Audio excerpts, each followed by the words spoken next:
promoting people's mental health, right? It's going to save you time in terms of sick days. It's going to make people work harder. It's going to make them love their job. Society has never been more focused on happiness, but do we really know how to achieve it? This is Future Ready by Think with Google. I'm Katie Couric.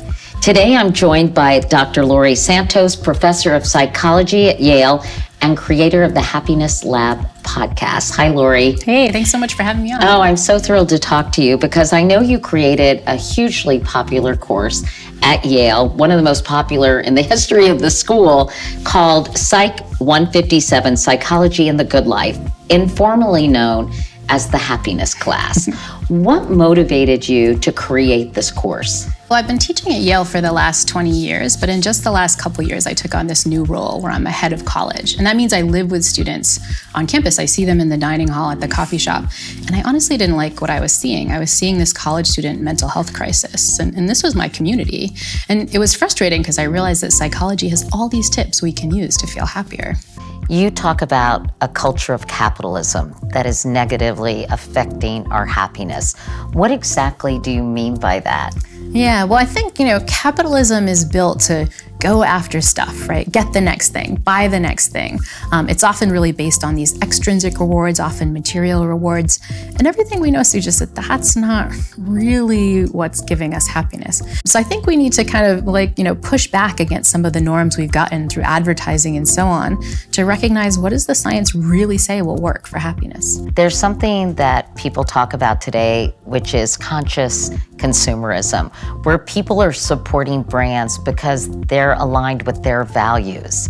So what can business leaders do to keep that in mind when they're marketing their products or they're trying to really communicate that their values may be shared by their consumers?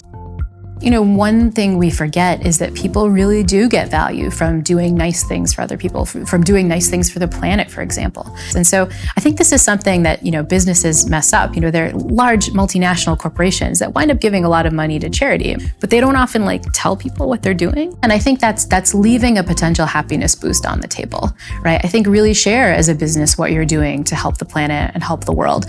Really share as much as possible how much an individual purchase is going into that, even if it's a small amount. But if I feel like, if I buy something that even 1% is going to something good, tell me that, because it's going to give me the happiness boost that comes from doing something nice for others.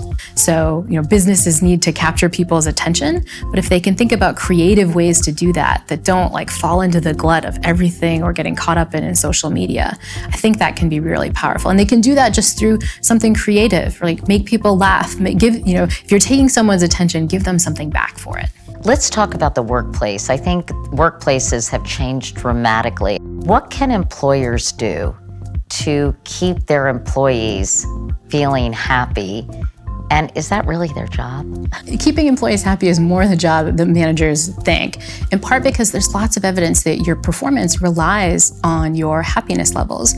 You want a doctor to come up with an innovative solution to a medical problem, have them watch a short cat video where they laugh ahead of time. Just putting a doctor in a positive mood makes them come up with more innovative solutions. So I think it kind of is their job more than they think. Watching cat videos is the answer? I think promoting people's mental health, right? It's going to save you time in terms of sick days. It's going to make people work harder. It's going to make them love their job, so turnover happens less often. There's so much talk about quiet quitting these days, right? You get people to love their job and they're going to do it better. And I think the key is, it depends on different businesses, but I think the key is really to think about what are the benefits that we're getting from coming together when we're kind of in the office together. And one of those benefits is just that teams get to interact and they get to connect, right? And so I think finding ways where you can actually get everybody to coordinate on coming back when people know they're coming back to really get this social connection or from a special meeting, those kinds of processes can really embody making sure you're getting the social connection you need without any of the downsides. I think a lot of employers are struggling with how to construct a really healthy work environment where their employees feel fulfilled.